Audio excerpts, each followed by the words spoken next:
Nós vamos ler um texto, um dos textos mais conhecidos da Bíblia. João capítulo 3, versículo de número 16. Até criança conhece esse versículo, né? Texto bastante conhecido, mas é nele que nós vamos hoje partilhar convosco algo que nós temos meditado e procurado entender a necessidade para as nossas vidas nesse texto tão importante, tão conhecido, tá? E o texto diz: porque Deus amou o mundo de tal maneira que deu o seu Filho unigênito, para que todo aquele que nele crê não pereça, mas tenha a vida eterna. Vamos repetir todos juntos esse pequeno versículo? Vamos lá? 1, 2, 3.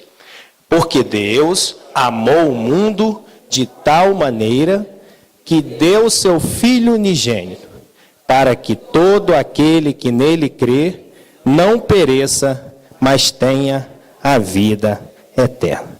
Aleluia. Um texto bastante conhecido, e é nele que nós queremos hoje partilhar convosco sobre a questão do amor de Deus. E eu fico feliz porque desde o início deste culto, desde a mensagem do Fábio até os louvores, tem sido falado sobre o amor de Deus, refletido na nossa vida, para a nossa vida, através da pessoa de Jesus. E esse texto é um texto tão interessante, ele é considerado o texto áureo da Bíblia, o texto central da Bíblia, porque fala de uma maneira resumida tudo o que a Bíblia quer dizer em relação a todos os demais textos. Toda a Bíblia do Antigo Testamento ao Novo Testamento fala de um propósito, de um objetivo, que é a salvação através do envio de Jesus Cristo, o nosso Salvador, né?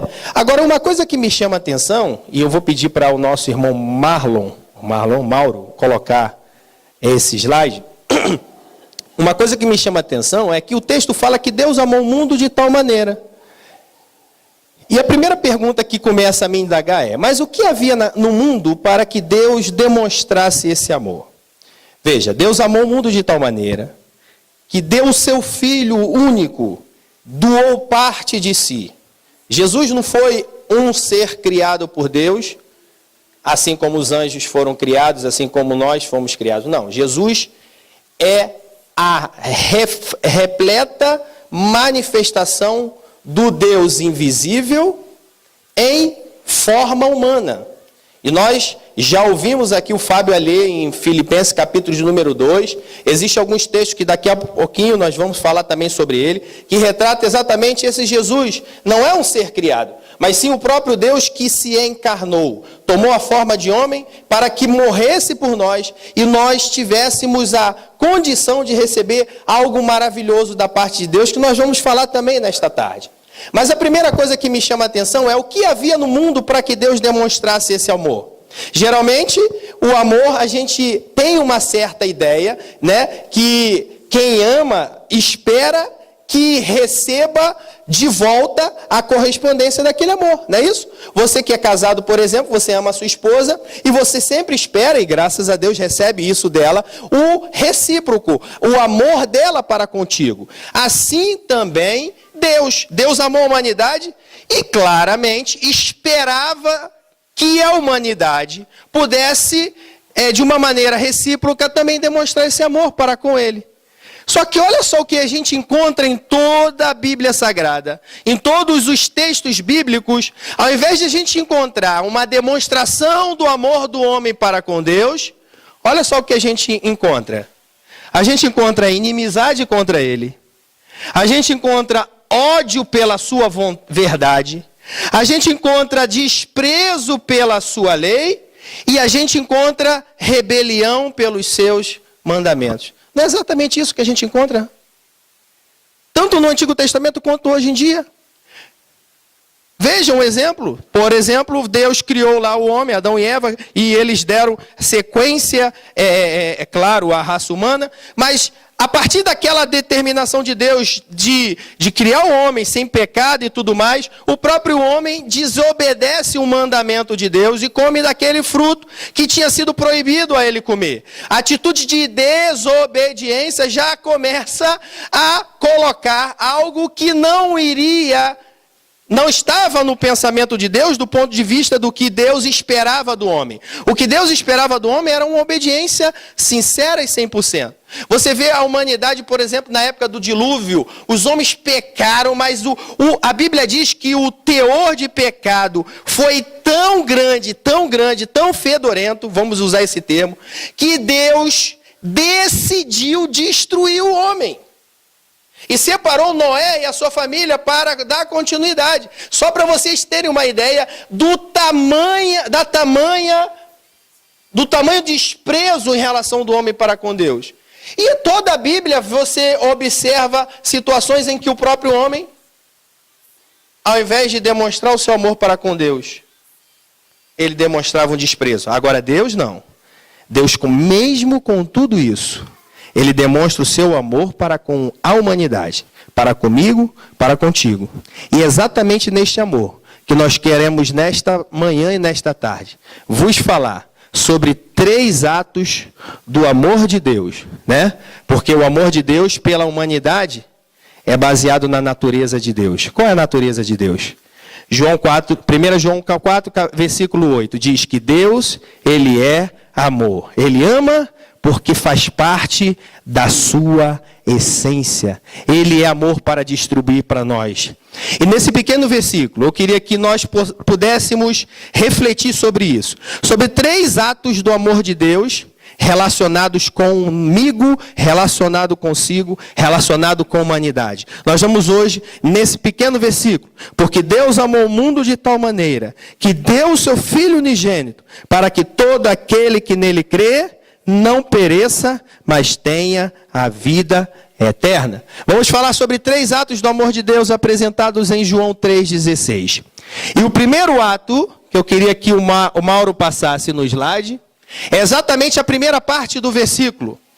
Um ato de doação. Olha o texto. Porque Deus amou o mundo de tal maneira. Esse amor não ficou restrito somente a si, mas ele deu o seu Filho unigênito. Um ato de doação. Quem ama, oferta. Quem ama, doa. Por exemplo, uma pessoa, obviamente, que está apaixonada, um rapaz apaixonado por uma moça, quando quer conquistá-la, o que ele faz? Ele entrega, ele doa presentes, doa atenção, né? Doa carinho, e vai doando. Daqui a pouco, claro, a abençoada também passa a ter o mesmo sentimento para ele e começa a doar também uma reciprocidade de amor. Daqui a pouco eles casam, constituem uma família, o amor continua, vem os filhos, a bênção do Senhor está sobre a família. Isso é o quê? É o amor. O amor, ele gera doação. Em relação a Deus, o primeiro ato de Deus para conosco é um ato de doação. Por quê? Porque quem ama, quando dá alguma coisa, sempre dá aquilo que é mais valioso para si. Por exemplo, quando eu vou comprar um presente para minha esposa, geralmente eu penso naquilo que eu vou dar, claro, o presente, de acordo com as minhas condições financeiras, mas eu nunca dou qualquer coisa. Eu procuro algo que venha satisfazer a ela. Por quê? Porque eu tenho um amor para com ela, porque eu a amo. E por eu amá-la, quero sempre ofertar a ela o melhor. Os meus filhos a mesma coisa. Quem aqui é pai sabe disso. Vê um brinquedinho e tal. Caramba, esse brinquedinho é bonitinho. Vou comprar para o meu filho, vou comprar para minha filha. E Deus? O que Deus tinha de melhor, gente, para nos oferecer?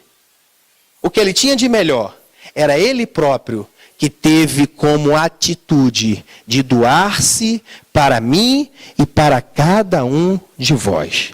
Veja, o texto, Deus deu parte de si. Jesus, a imagem do Deus invisível. Quer ver um exemplo? João capítulo 1, versículo 1. O que diz o texto? João capítulo 1, versículo 1. No princípio era o verbo estava com Deus, e o verbo era Deus. Ele estava no princípio com Deus. Todas as coisas foram feitas por ele, e sem ele, nada do que foi feito se fez. Quem é esse verbo? Jesus. Mais à frente ele explica quem é esse verbo. Mas quem é esse verbo? O verbo era o próprio Deus. Ele fala, no princípio era o verbo estava e o verbo era Deus. O próprio Deus fez todas as coisas. E aí no texto a seguir, o 3 ou 4, fala assim, e este verbo se encarnou e vimos a sua glória como a glória do unigênito do Pai. Ou seja, quem olhava para Jesus via a mesma glória de Deus.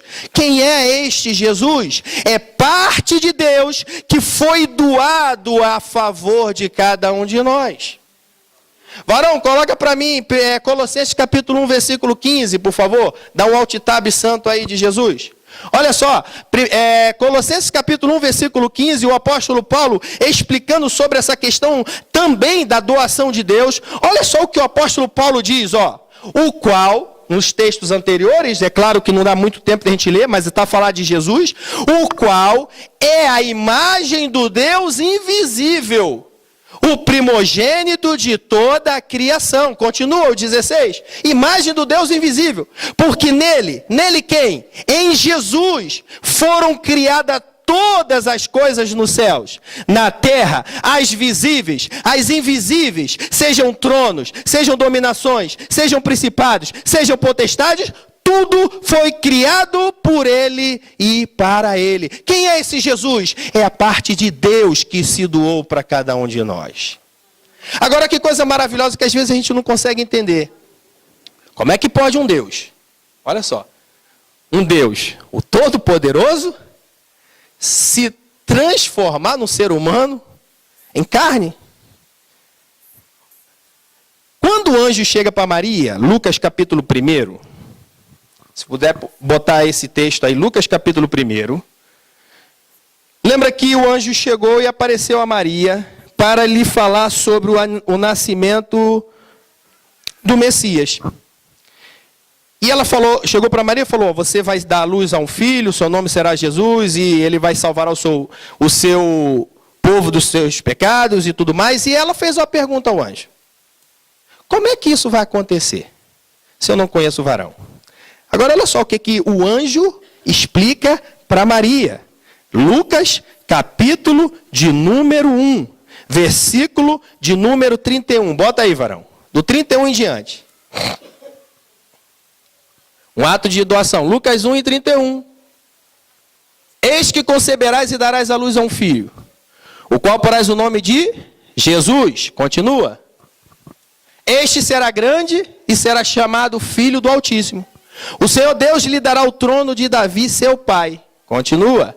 Reinará eternamente sobre a casa de Jacó, e o seu reino não terá fim. Agora continua aí. Então Maria perguntou ao anjo, como se fará isso, uma vez que eu não conheço o varão? Por quê? Para você engravidar, você teria que ter o quê? Ter tido relação com o seu esposo, correto? No caso de Maria, nem casada era, ainda era noiva. Mas enfim, como é que isso acontecer? Olha só o que o anjo responde para Maria. Olha só que coisa interessante. Respondeu-lhe o anjo, virá sobre ti o Espírito Santo, e o poder do Altíssimo, em outras traduções, e a virtude do Altíssimo te cobrirá com a sua sombra. Por isso, o que há de nascer será santo filho de Deus. Ou seja, Maria recebeu a virtude de Deus sobre o seu ventre, mas a essência do que estava gerado no ventre de Maria não era uma essência humana, era uma essência divina. Por isso que o primeiro ato do amor de Deus para a humanidade foi doar parte de si. A sua essência foi doada a cada um de nós, para que na pessoa de Jesus nós recebemos vida e vida em abundância. É por isso que o teu coração se alegra quando você está na presença de Deus. Por quê? Porque no teu espírito testifica que dentro de si você tem o Espírito Santo, e esse Espírito Santo diz dia após dia que esse Jesus, ele veio para te libertar e te trazer vida e vida em abundância. Aleluia! Então o primeiro ato do do amor de Deus. Que ato foi esse? O ato de doação. E a pergunta que a gente faz é: o que eu posso oferecer para Deus? O que eu tenho para oferecer a Deus? Lembra do exemplo, ainda nesse assunto abençoado? Ato de adoração. Lembra do exemplo de Gênesis capítulo 22? Que Deus pede a Abraão o seu filho. Não foi isso? Dai-me o teu filho. Meu Deus. O camarada ficou quase 100 anos. Praticamente 100 anos, sem ter um filho.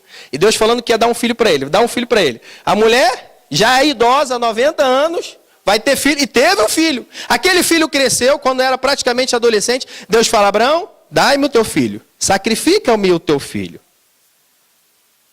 E Abraão, a Bíblia diz que foi com o seu filho para o Monte Moriá, que era o local onde Deus tinha falado para ele ir, né? Gênesis capítulo 22. E olha só o que me chama a atenção. Em Gênesis capítulo de número 22. Bota aí, varão. Deixa eu só ver o versículo, que é bom que todos acompanham. Gênesis capítulo de número 22. Versículo de número 7. Diz assim: então disse Isaque a Abraão, seu pai: meu pai. Respondeu Abraão: eis-me aqui, meu filho. Perguntou-lhe Isaque: eis o fogo e a lenha, mas onde está o cordeiro para o holocausto? Deus pediu a Abraão aquilo que Abraão tinha de mais valioso naquele momento. Concordam comigo? Por tudo que ele passou a vida inteira, até ter aquela criança que seria o seu herdeiro, Deus queria que Abraão demonstrasse para Deus se verdadeiramente Abraão o amava. É lógico que Deus conhecia o interior, mas aquele ato, aquela decisão de Abraão representa muito para a nossa fé, e você já vai ver por isso. Continua lá o versículo. Respondeu Abraão: Deus proverá para si o cordeiro para o holocausto, meu filho. E os dois iam caminhando juntos e subiram. E a história diz, claro, o texto diz, que quando Abraão coloca o seu filho lá no local para ser sacrificado e amarra o seu filho, e quando ele vai imolar, ou seja, com a faca ou a foice, eu não sei como é que eles usavam, ia sacrificar o seu filho, uma voz do alto disse: para, Abraão, não sacrifique o teu filho, porque agora sei que tu verdadeiramente me amas. Agora, sabe o que me chamou a atenção aí, irmãos? Todos nós, ao lermos esse texto, já ouvimos mensagens diretas sobre esse texto, e a gente vê em Abraão uma figura de Deus, não é isso? Abraão decidiu oferecer o seu filho, perfeito? Assim como Deus decidiu oferecer Jesus, o seu filho. Só que às vezes a gente esquece do filho.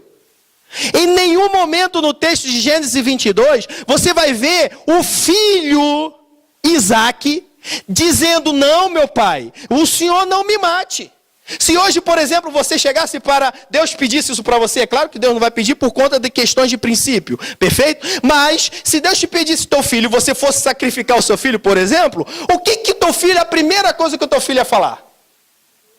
Ah, não vai me matar não. Ué, se meu pai quisesse me sacrificar, eu falar, né? E me matar? Esse teu Deus é maluco. Eu ia dizer isso. Eu, na condição humana, ia dizer: não me mata não, negativo. Vai matar? Que isso, pai? Mas engraçado, Gênesis 22, você lê o texto e você não ouve de maneira nenhuma Isaque dizer, nem retruncar. Pelo contrário, Isaque foi obediente em todo momento. Do capítulo 22, versículo 7, quando Abraão coloca sobre Isaque a lenha, quem carregou a lenha foi Isaque, não foi Abraão.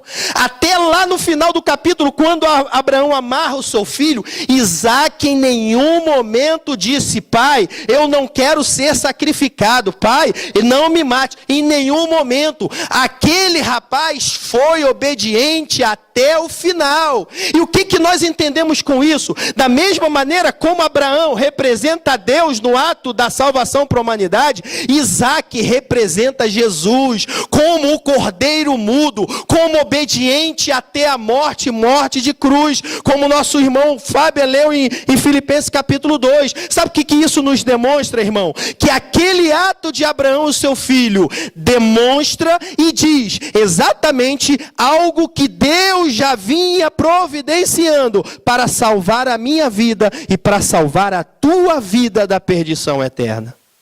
Aleluia. Primeiro ato, doação. Segundo ato, pode passar, varão. Olha o texto. Nós só estamos em João 3,16. Se o primeiro ato é um ato de doação, o segundo ato é um ato de alcance universal. Veja, o que diz o texto? Para que todo aquele que nele crê não pereça. Deus só morreu pelos religiosos? Deus só morreu pelos bonzinhos? Deus, que eu falo Deus é Jesus. Deus, quando amou, entregou o seu filho por nós. Ele só amou a humanidade pensando naqueles que estavam cumprindo com a sua lei? Não. Deus, quando determinou o ato do seu amor, de entregar o seu filho, Ele proporcionou um ato de alcance universal. Seja língua, seja qualquer nação, ou etnia, condição social, o alcance do amor de Deus para a humanidade é algo universal. Só depende de nós. Deus, quando determinou amar, Ele olhava para a humanidade e percebia cada uma das pessoas andando sem rumo, sem direção, sem condição de poder realmente decidir em relação a sair daquela vida para a perdição. O próprio texto de Romanos, o apóstolo Paulo, lá se eu não me engano no capítulo 3, até no capítulo 5, ele fala que nós, quando nascemos, já nascemos com uma condenação. Nós já fomos sentenciados. Quando eu nasci, eu já tinha uma condenação sobre minha cabeça. Todo ser humano já nasce no pecado. E, obviamente, o salário do pecado é a morte. Mas diz a palavra que o dom gratuito de Deus é a vida eterna. Deus não quer que ninguém se perca. Pelo contrário, o objetivo de Deus é que nós acreditamos na sua palavra, cremos em Jesus para recebermos de Deus este amor maravilhoso que teve o seu alcance universal. E aí, diante disso, eu pergunto, mas o que significa crer em Jesus? Será que é só vir para a igreja, levantar a minha mão e a partir de hoje eu criei em Jesus, estou crendo em Jesus e maravilha, aceitei a Jesus, é só isso? Passa aí. O que significa crer em Jesus? Em primeiro lugar, é confessar que é pecador e necessita de um Salvador. O texto bíblico diz o seguinte, que se com tua boca confessares, em teu coração crer que Jesus ressuscitou dos mortos, serás o quê? Salvos. Qual é a primeira atitude em relação àquele que crê em Jesus? Confessar que é pecador. Lembra que Jesus contou uma determinada situação de que vieram as pessoas a oferecer no templo as suas ofertas? Chegou lá um fariseu, lá para ofertar, colocou sua oferta e falou, graças te dou, Senhor, porque eu não sou assim, não sou assado, não sou daquela maneira e tudo mais, eu te louvo, eu te adoro. Estou aqui usando um termo parafraseado, E de repente chegou um publicano e ele bateu no peito e falou assim, Senhor, tem misericórdia de mim, que sou miserável pecador. E Jesus deu testemunho diante dos seus discípulos, lá em Lucas capítulo 18, versículo 13, deu testemunho dizendo que aquele publicano que confessou, reconheceu que não prestava, não era nada, se não fosse a mão toda poderosa de Deus, este alcançou de Deus a graça e a misericórdia. Então, em primeiro lugar, eu tenho que reconhecer que eu não sou nada diante do Todo-Poderoso. Eu tenho que reconhecer que eu preciso dele. Eu tenho que reconhecer que eu preciso da sua ajuda, do seu acompanhamento. Eu preciso dele. Sem ele não sou ninguém. E confessá-lo que ele é o meu Salvador. Segundo, o que significa crer em Jesus? É entregar sua vida para ser dirigida por Ele. Quantos de nós, irmãos, entendemos, confessamos, mas não entregamos a nossa vida para Ele dirigir?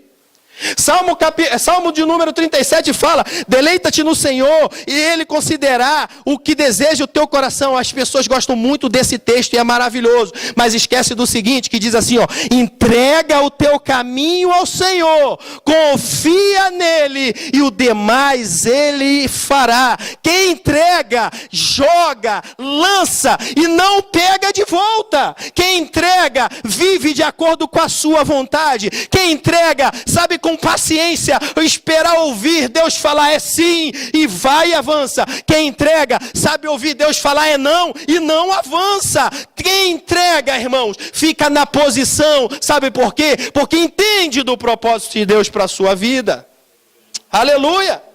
É para que experimenteis qual seja a boa, perfeita e agradável vontade de Deus. Romanos capítulo 12. Deus nunca vai na tua vida fazer algo que não seja bom, perfeito e agradável aos seus olhos.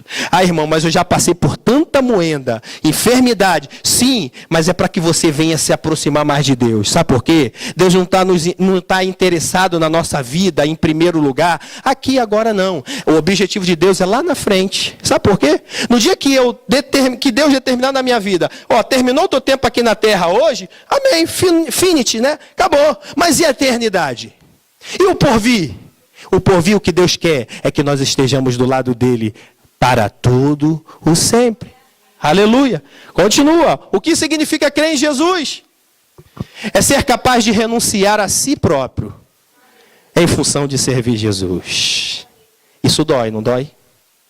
Jesus falou: quem quer vir após mim, em primeiro lugar, negue-se a si mesmo, tome a sua cruz e siga-me. O que é crer em Jesus, irmãos?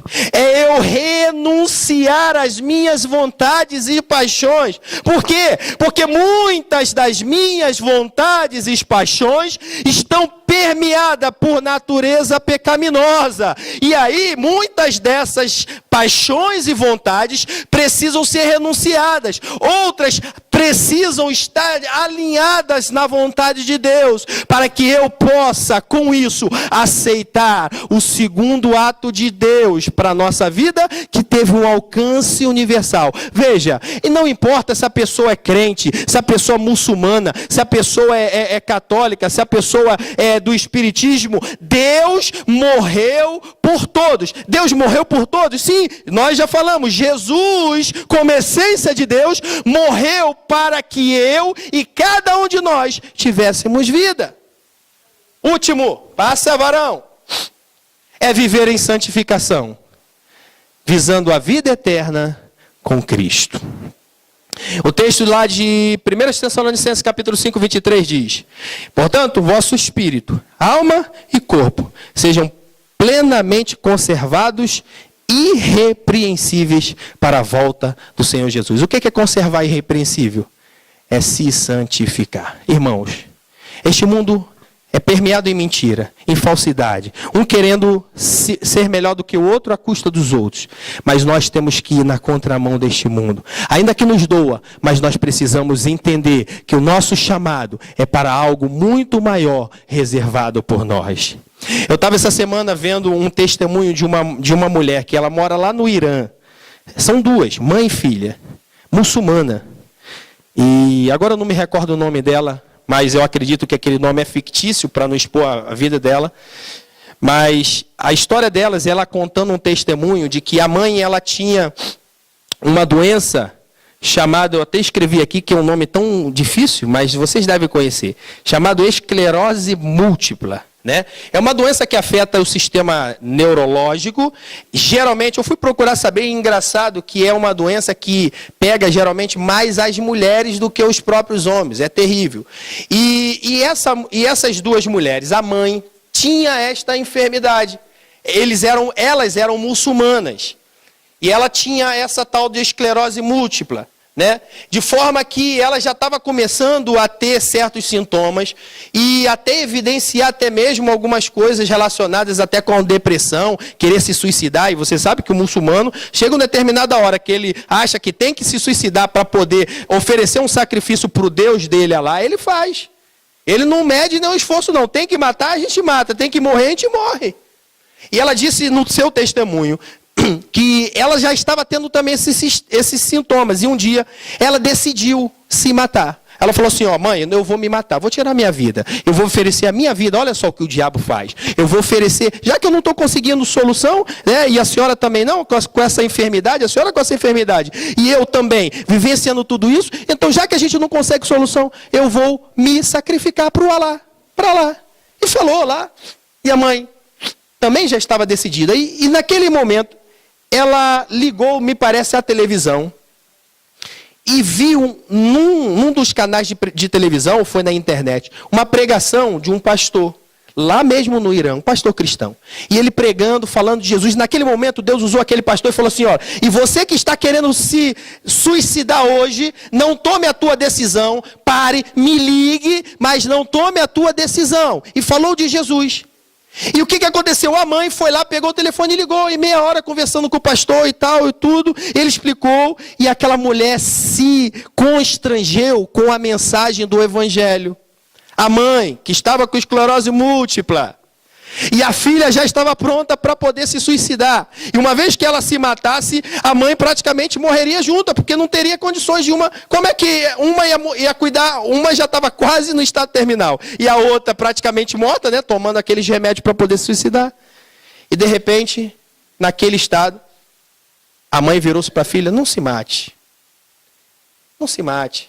Jesus, eu entendi que Jesus é a solução. Jesus é Deus. E aquela mulher furiosa, não, que negócio de Jesus é esse? Porque eles entendem que se você mudar de fé no Islã, você é um apóstata. E todo apóstata tem que morrer. E ela, não, que história é essa? E foi falar com o pastor, e o pastor conversando com ela, tal, 1 hora. E o pastor falou, faz o seguinte, toma a decisão, não se mata hoje não, mata semana que vem. E se Jesus não falar contigo durante essa semana, você vem aqui no programa ao vivo e se suicida. Falou assim, pois bem. Não vou matar não, mas tem uma coisa. Semana que vem, quando eu for me matar, eu vou matar ao vivo para o senhor ver que esse Jesus não é de nada. Foi, desligou o telefone, não se matou e foi orar. No dia seguinte, a mãe, que estava lá quase partindo para o outro lado, se levanta, andando calmamente, vamos para o hospital. Vamos pegar os resultados dos exames. E quando chega no hospital, o médico chega para ela e fala assim, olha, eu não sei o que aconteceu. Alguma coisa aconteceu, isso é um milagre. Porque os exames de ressonância magnética, o exame de sangue não estão dando nada. Não tem esclerose, não tem nada. E aí o médico que também a gente está falando de Irã. Irã é um país completamente muçulmano. E o médico falou assim, vem cá, você fez alguma oração a um tal, e explicou em relação ao Deus lá deles. Falou assim, você fez alguma oração e esse Deus, se ele é profeta, sei lá, te explicou alguma coisa? Aí ela calou assim, ué, mas calma aí, minha mãe tinha esclerose múltipla, o que aconteceu? Não, é um milagre. Qual é a oração que tu fizeste? Aí ela fala assim, não, a oração que a gente fez foi para Jesus. E na frente do médico, ela diz que quando ela falou aquele nome, Jesus, expôs verdadeiramente o que aconteceu, ela disse que a vida dela foi transformada. Sabe o que é isso, irmãos?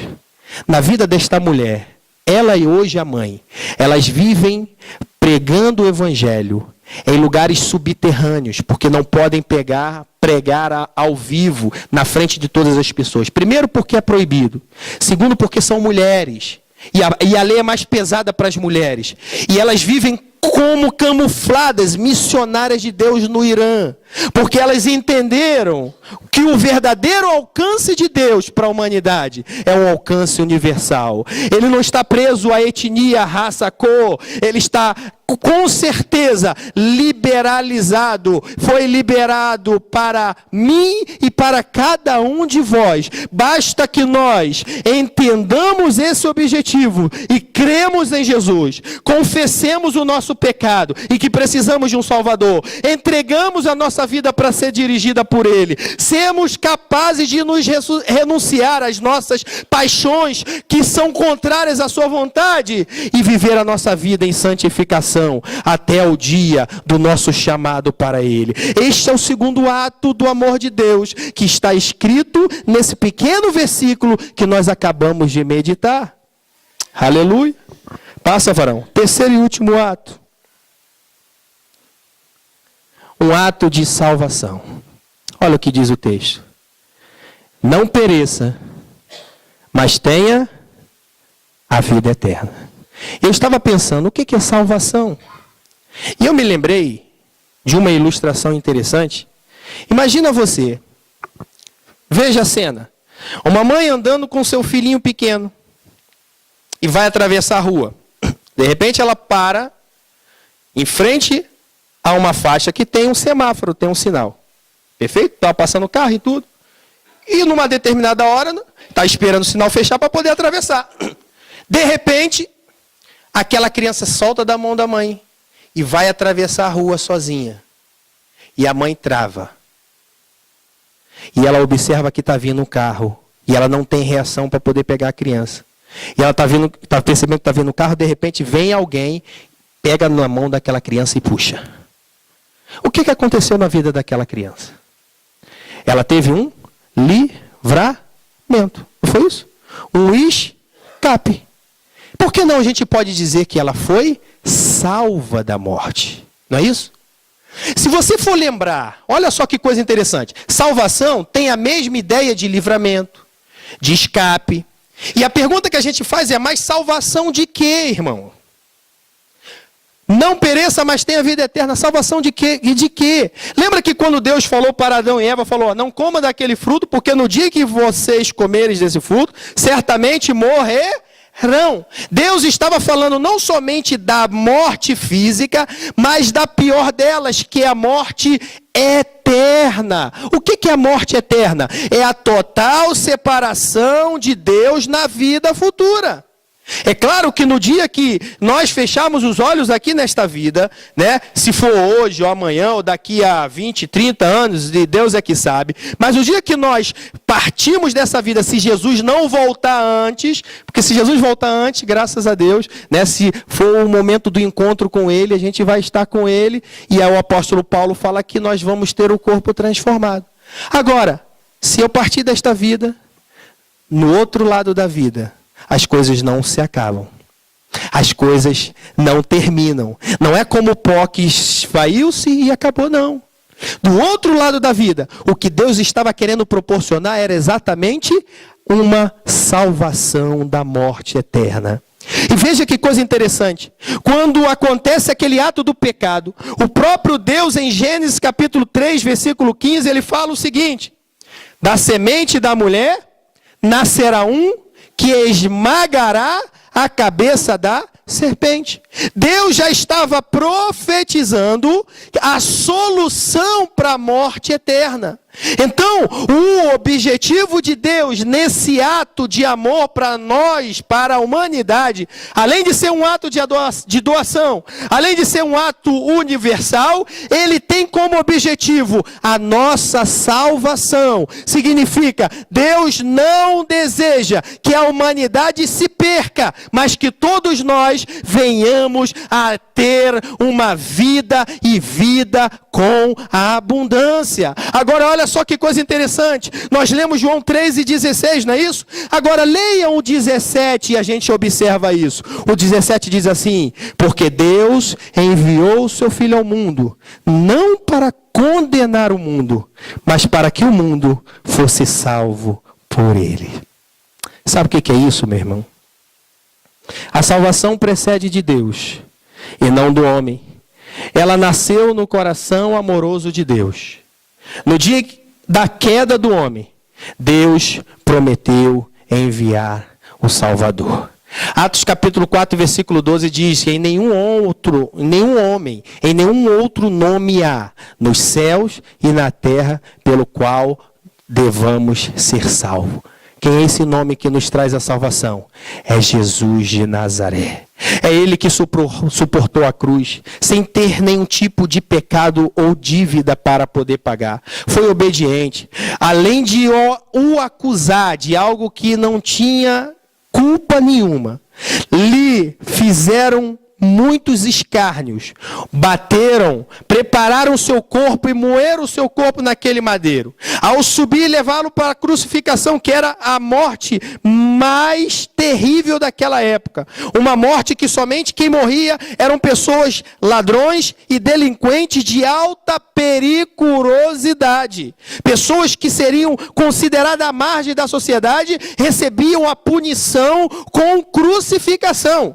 Outros tinham outro tipo de pena, como decapitados, outros eram até mortos e deixavam vários tempos na cadeia e acabavam morrendo, mas a crucificação era uma morte que era lenta, era algo que a pessoa, quando estava ali, era um sofrimento que jamais poderia imaginar cada um de nós. E foi esse sofrimento que Jesus teve que passar para poder concretizar o ato de doação de Deus, o ato universal do amor de Deus e o ato de salvação desse amor para a nossa vida.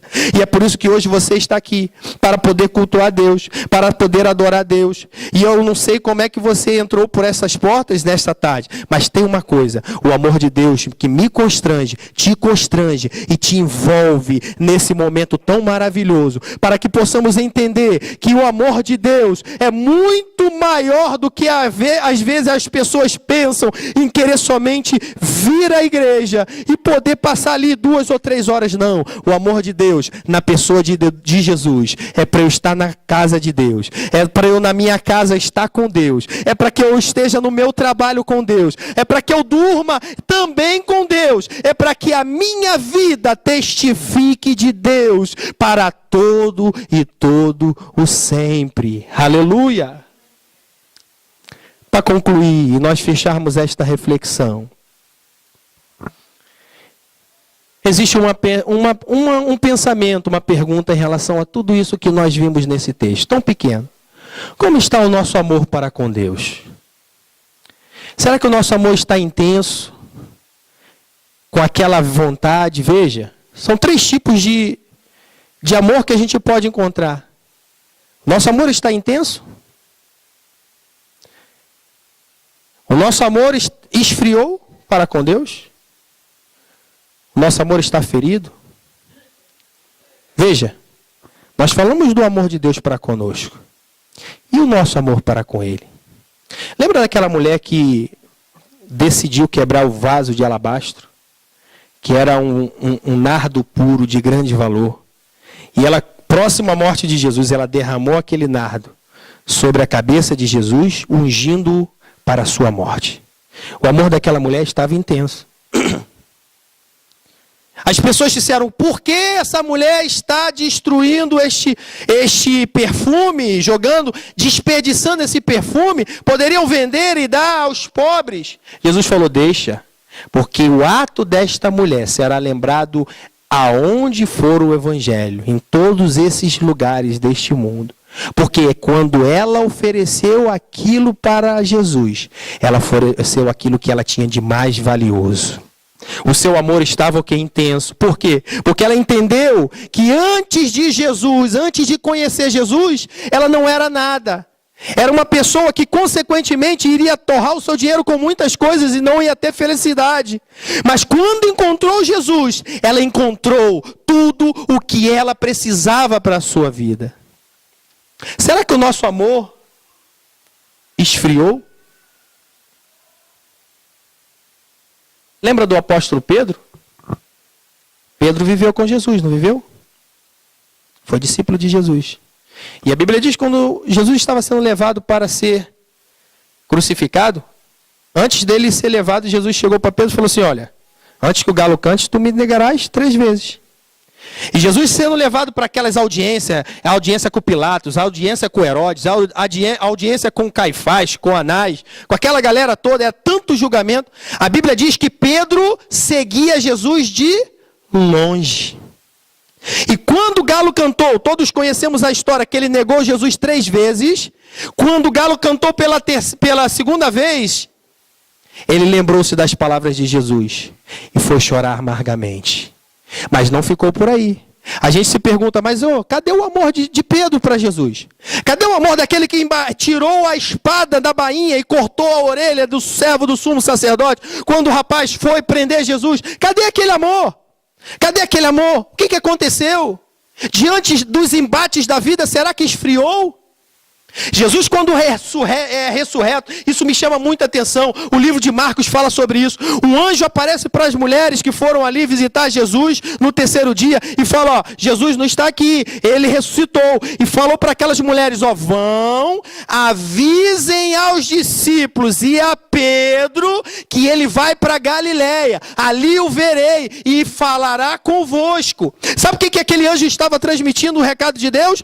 Fala para os discípulos, mas fala para Pedro, porque eu ainda tenho alguma coisa para me acertar com ele. Eu ainda tenho alguma coisa ainda para aquecer no coração de Pedro.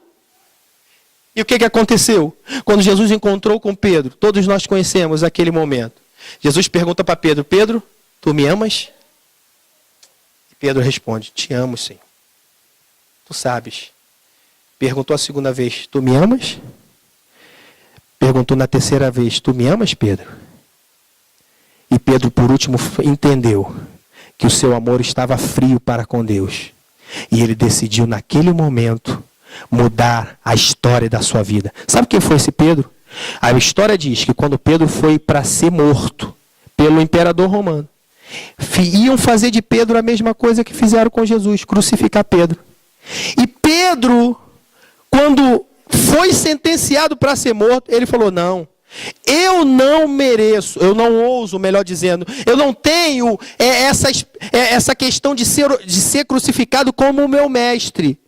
Pediu para ser crucificado de cabeça para baixo. Por quê? Porque ele não queria ser um outro Jesus. Ele sabia que não conseguia e nunca seria um outro Jesus, não. Ele estava ali, crucificado de cabeça para baixo, dando um recado para aqueles e dizendo: o único que merece, ao ser crucificado, com os braços abertos, com aquele sacrifício, demonstrar um amor que arrebata a todos, é o Senhor Jesus Cristo. Então veja, o pouco amor nega Jesus 3 vezes, mas o verdadeiro e quente amor, ele consegue dizer que ama Jesus 3 vezes, consegue viver a vida em relação a Jesus, testemunhando de Jesus até o fim da sua vida.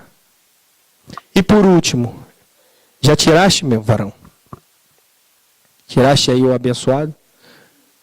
O amor está fervoroso? Esfriou? Ou está ferido? Quantos de nós, às vezes, na nossa vida, pelas lutas ou decepções, até mesmo de seres humanos, traições seja no meio do trabalho, na família, ou até mesmo, às vezes, até na igreja, às vezes acontece. E o problema disso tudo é que, ao invés de o nosso amor diante disso tudo aumentar ainda mais para com Deus, pelo fato de estarmos sofrendo e entendemos cada vez mais que precisamos dele, o contrário às vezes acontece. Quantos se revoltam e dizem: Deus me abandonou? Quantos se revoltam e dizem: não quero mais saber desses Deus, não quero mais viver com ele, e se afastam e se entregam à vida, entram em processo de depressão espiritual, se é que a gente pode dizer esse termo, significando que quer reivindicar algo para Deus, quando que ele próprio precisava derramar-se diante de Deus, se colocar firme, como o apóstolo Paulo fala: portanto, amados irmãos, sede firme e constante, sempre abundante na obra do Senhor. Ele diz: irmão, não permita que nenhuma raiz de amargura ou tristeza venha impedir a vossa comunhão com ele. Não permita isso. seja constante, ou seja, que a sua vida venha ter uma continuidade. E ainda que venham as dificuldades, as lutas, os problemas desta vida, mas nunca deixe de lado o amor de Deus que está em Cristo Jesus. Eu finalizo com um penúltimo versículo, que está em Romanos capítulo 8, versículo de número 35. Se você puder colocar, Mauro, bota aí para mim. Romanos 8, 35. O texto de Paulo, ele relacionado, falando sobre a questão do verdadeiro sentido da nossa fé. Romanos 8, 35. Nós vamos ver esse texto junto. Aleluia, louvado seja Deus. Romanos 8 e 35. Quem nos separará do amor de Cristo? Olha só o que ele começa a falar. A tribulação, a angústia, a perseguição, a fome, a nudez, o perigo, a espada. Na igreja de Paulo é como se ele vivenciasse pessoas que estavam usando esse tipo de argumento para esfriar na fé. E ele fala, quem separará? Quem nos separará do amor de Cristo? Continua, varão. Segue o próximo versículo. Ele fala, como está escrito, por ti somos entregues à morte todo dia. Fomos considerados como ovelha para o matadouro. Continua, olha o próximo. Mas ele fala, mas em todas essas coisas, que coisas? São as tribulações, a fome, o perigo, a espada. Mas todas essas coisas, somos mais do que vencedores por aquele que fez o quê? Nos amou. Agora não parou aqui, continua, Mauro. Olha só, os outros 2 versículos.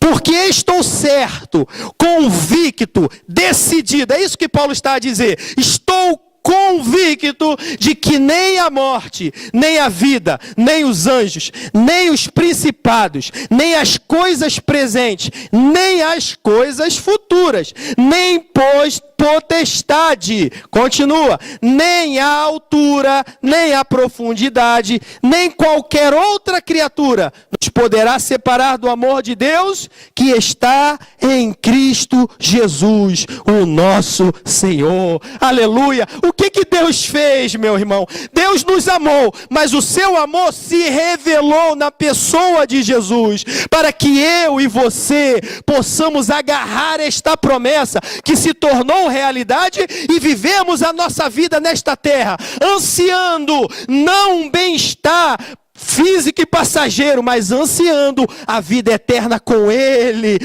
para todo sempre, aonde Ele estiver, nós estejamos juntamente com Ele também, aleluia. Então que o teu coração, se alguém entrou por essas portas com o coração frio, com o teu amor frio para com Deus, ou teu amor ainda que ferido para com Deus, existe uma palavra de Deus para a tua vida. Deus ainda te ama, sempre te amará, e não desistiu da tua vida. A Bíblia diz em Isaías, ainda que uma mãe se esqueça do filho que amamenta, todavia, se isso acontecer, o Senhor nunca se esquecerá daqueles que são seus. Sabe o que é isso? O amor de Deus não ficou no passado, o amor de Deus se concretizou na vida de Jesus e continua se revelando hoje, vai se revelar amanhã e até o dia da volta do Todo-Poderoso, porque Jesus, mais do que ninguém, nos conhece, nos sonda e nos conhece e sabe verdadeiramente aquilo que precisamos para continuar nesta caminhada.